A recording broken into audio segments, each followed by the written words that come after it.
तो hello guys, welcome back to my channel. ये video रहेगा unit 3 chapter 1 nationalism in Europe. Topic का इस टॉपिक का नाम है द एज ऑफ रेवोल्यूशन 1830 से 1848। इस चैप्टर में हम डिफरेंट तरह के रेवोल्यूशंस को पढ़ेंगे जो यूरोप के अक्रॉस हुए और कैसे डिफरेंट कंट्रीज़ में उसका इम्पैक्ट रहा। सो दोस्तों, पहली लाइन में कहा गया कि जब कंजर्वेटिव रिजिम्स आफ्टर 1815, आपको पता है कि कंजर्वेटिव रिजिम्स ने पावर ली, वो अपनी पावर को कंसोलिडेट कर रहे थे। उसमें क्या हुआ, कंसोलिडेट करने के बाद the idea of liberalism and nationalism work together with the idea of revolution. इसी वजह से there were many revolutions that been carried out by the liberal nationalist, ठीक है, across the different countries like Germany, France, ठीक है, France हो गया, Germany हो गया, ऑस्ट्रिया हो गया, स्विट्जरलैंड हो गया, ये सब कंट्रीज हो गई। अच्छा, उसके बाद क्या हुआ कि जो लिबरल नेशनलिस्ट थे ना, ये ग्रुप में कौन लोग थे? जो एजुकेटेड मिडिल क्लास से आते थे, जैसे टीचर हो गए, प्रोफेसर हो गए, लॉयर हो गए, डॉक्टर हो गए, ये सारे थे उसमें, सारे, ठीक है, एजुकेटेड क्लास थी उसमें। उसके बाद क्या हुआ कि ये रेवोल्यूशंस होने लगे और इसके बाद कुछ इंसिडेंट ऐसे हुए, दोस्तों याद रखना है, कुछ इंसिडेंट ऐसे हुए जिससे पूरी यूरोपियन हिस्ट्री याद रखेगी।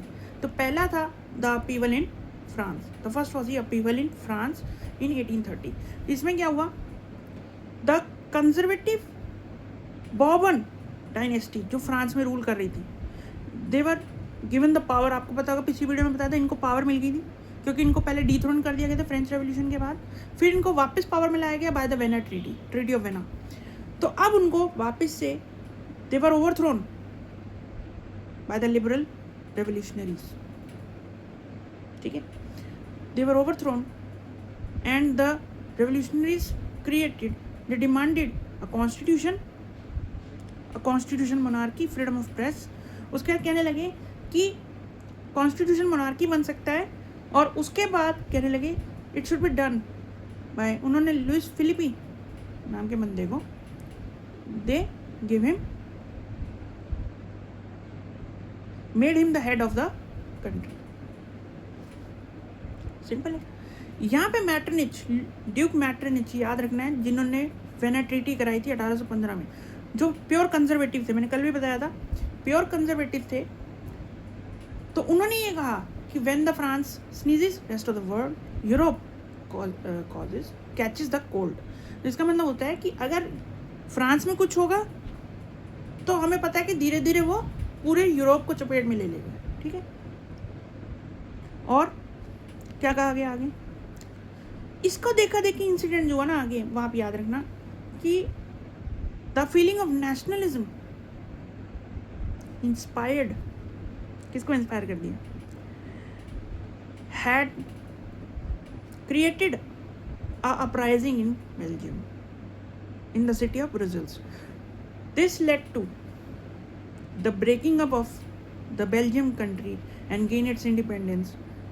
It broke away from the, किससे broke हुई, the kingdom of Netherlands। ये दूसरा इंसिडेंट हो गया। तीसरा क्या इंसिडेंट हुआ, तो तीसरा इंसिडेंट हुआ जो सारे यूरोप की कंट्रीज को बहुत ज़्यादा इंस्पायर करता है, वो है Greece, the country of Greece, ठीक है। एज वी नो, जो ग्रीस कंट्री है was under the Ottoman empire rule, ठीक है।